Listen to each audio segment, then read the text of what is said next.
Well, thank you, Professor Yanaga and Bruce, for the very kind introduction. It's a tremendous honor to be associated with Britton Chance. Let me thank the nominator, references, the award committee, and SPIE for their very kind support, which made this happen. I also want to thank the Hot Topics organizers for giving me the privilege to speak here.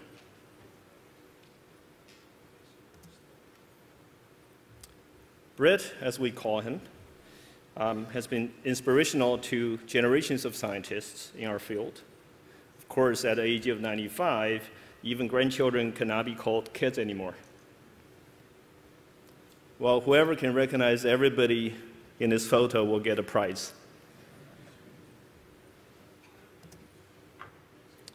Britt has excelled in everything he loved, including not only biomedical optics, but also biochemistry, radar, MR spectroscopy, and sailing. If you're not married yet, it's never too late.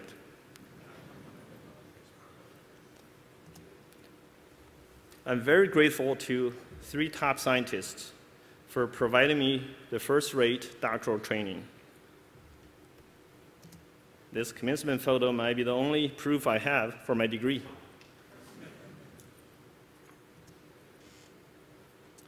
This is my postdoctoral mentor, Steve Jobs, on a very good hair day.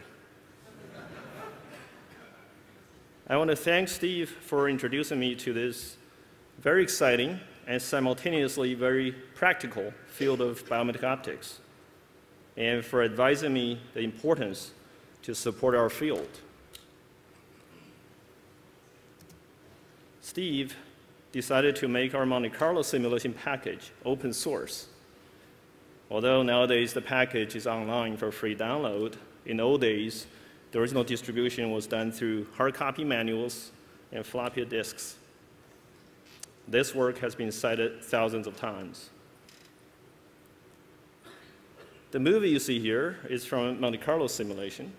It shows photon propagation, how quickly it'll translate, how quickly it'll transition from the ballistic regime into the diffusive regime, which actually occurs within a matter of a millimeter. This movie has inspired me to combat photon scattering using various technologies. I decided to focus my independent career on imaging with light.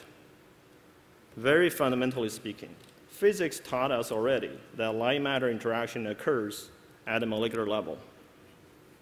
As a result, we can use light to provide in vivo functional imaging, in vivo metabolic imaging, in vivo molecular imaging, and even in vivo label-free histological imaging.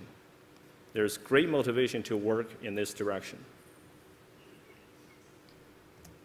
However, physics also tells us scattering is going to present a huge issue. It presents major challenges to light penetration in tissue. 350 years ago, conventional microscopy was invented. The classical form of microscopy provides cell-level imaging, but its penetration is limited by wavefront aberration to roughly 100 microns.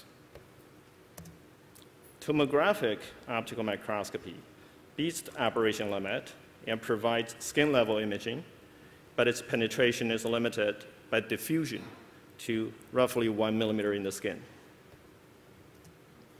Photoacoustic microscopy and macroscopic photoacoustic computed tomography have shattered the diffusion limit and advanced the penetration by nearly 2 orders of magnitude for organ-level imaging.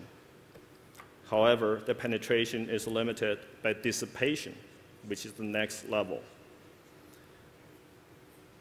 The next technology, something I call wavefront engineering, which promises to conquer the dissipation limit and approach the ultimate absorption limit for whole body penetration in humans.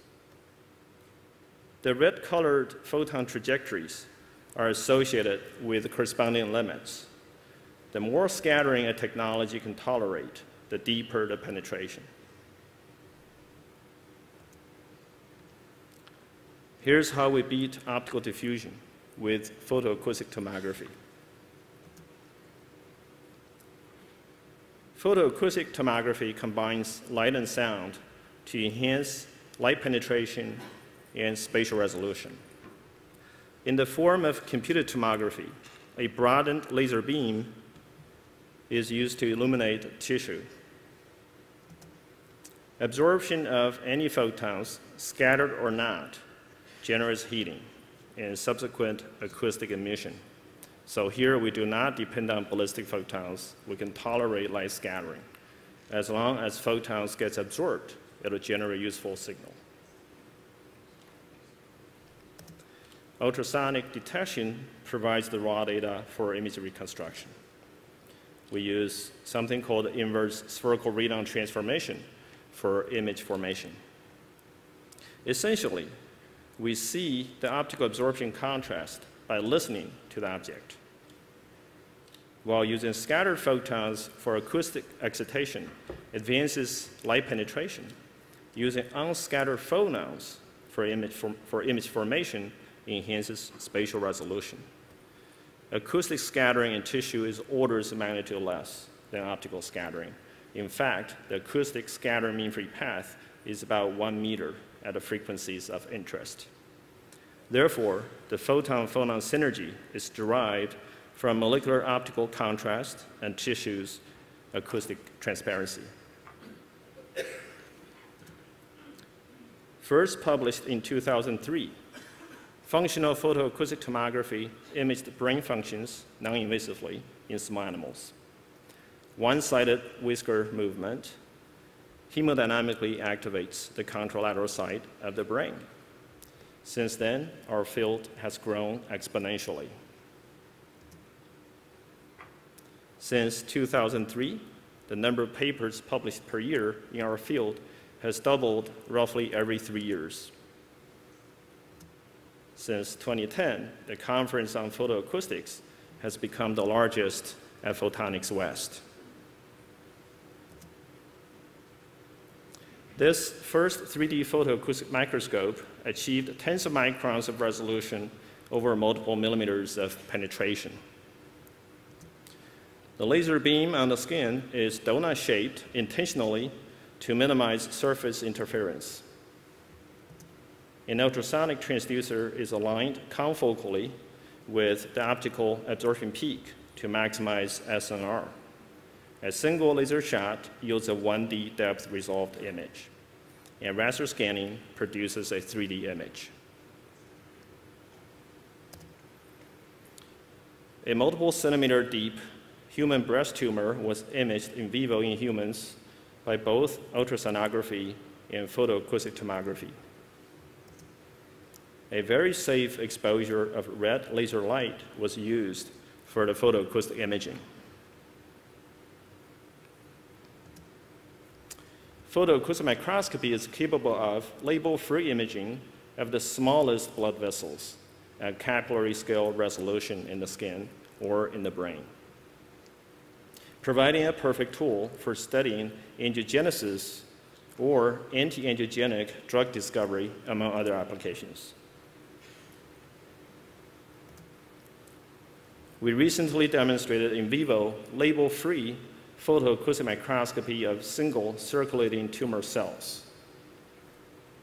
The circled white spots are melanoma cells circulating faster in arteries and slower in veins.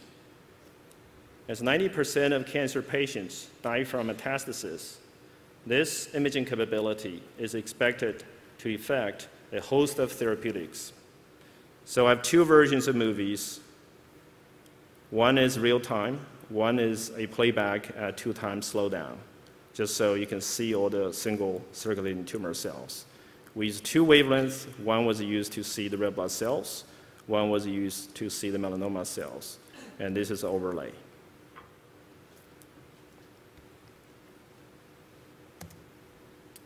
Nonlinear photoacoustic nanoscopy has beat optical diffraction with a lateral resolution of 90 nanometers, resolving suborganelle structures in a single mitochondrion without labeling.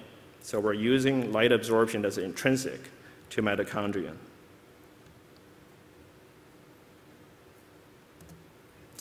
The penetration of photoacoustic tomography has been shown to be about 7 centimeters. We're now aiming to beat this optical dissipation limit by using acoustically guided wavefront engineering. This direction will be featured in Nature very soon.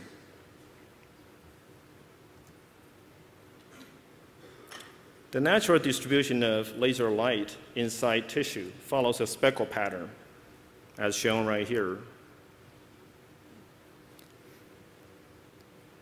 By optimizing the incident optical wavefront according to the photoacoustic signal from a target position, thousands of speckle spots coalesce to a single speckle spot, as shown on the right. The light intensity was enhanced by 6,000 times. So right now, we're not quite at multiple centimeters deep yet, but there's potential in that direction.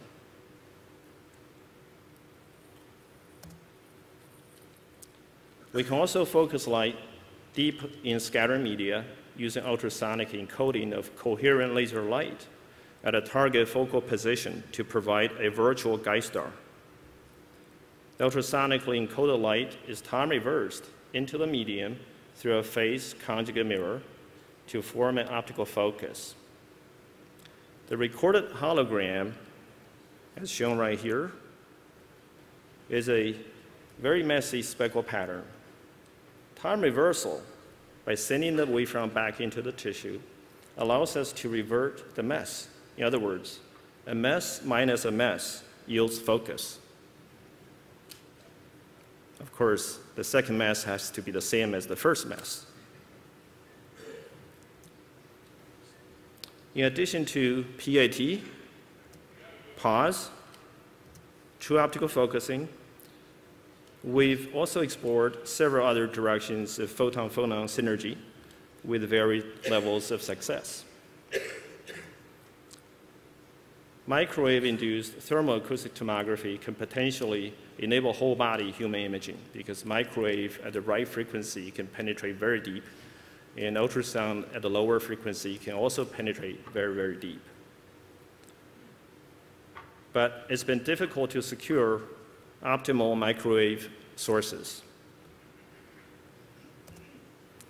Ultrasound-modulated optic tomography has shown excellent promise, but suffers from low modulation depth. Sonoluminescence tomography showed encouraging images as well, but is probably well-suited only for therapeutic monitoring due to the potential cavitation damage. Sonoelectric tomography may become a hot topic one day in response to the BRAIN initiative.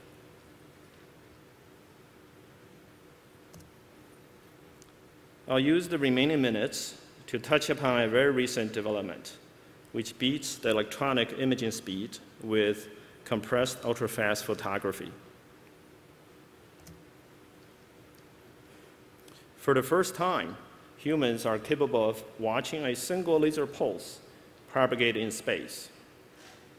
We're looking at a single pulse light reflection, refraction, racing, and fluorescence excitation and emission in color vision. The movies were acquired at 100 billion frames per second, but are slowed down 10 billion times for playback.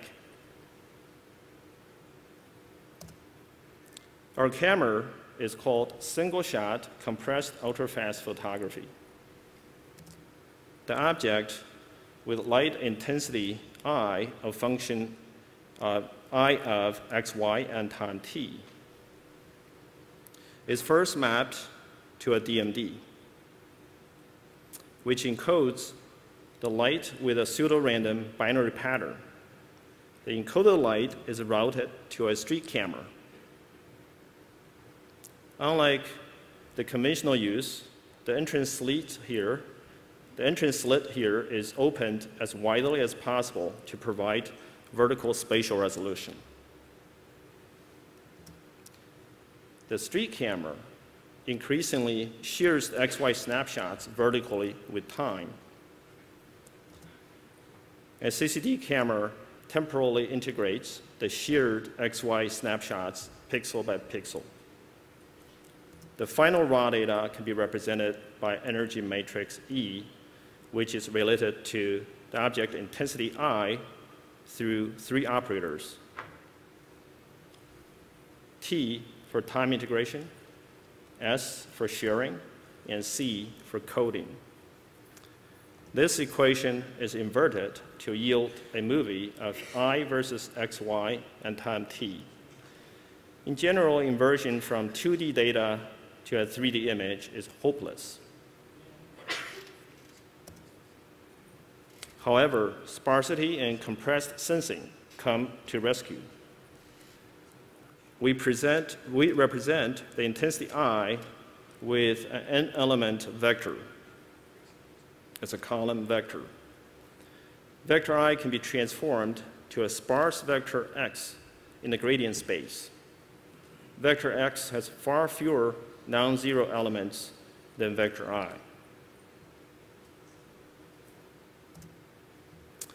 I hope the following intuitive illustration will demystify compressed sensing.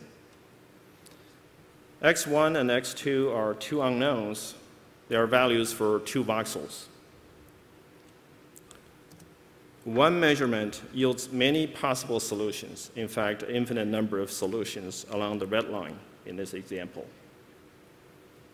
However, if only one element can be non-zero at a time, the number of possible solutions is reduced to 2 on the axis. If log of n measurements are added, a unique solution can be selected. Of course, in this trivial case, you don't win because you need 2 measurements for 2 unknowns. In general, if S of n voxels can be non-zero, it's called S sparse. S times log of n measurements are required to yield a unique solution. If n is very large, S is sufficiently small, then the number of measurements required S times log of n is much less than n, which is in general how many measurements you require. So this is where you win.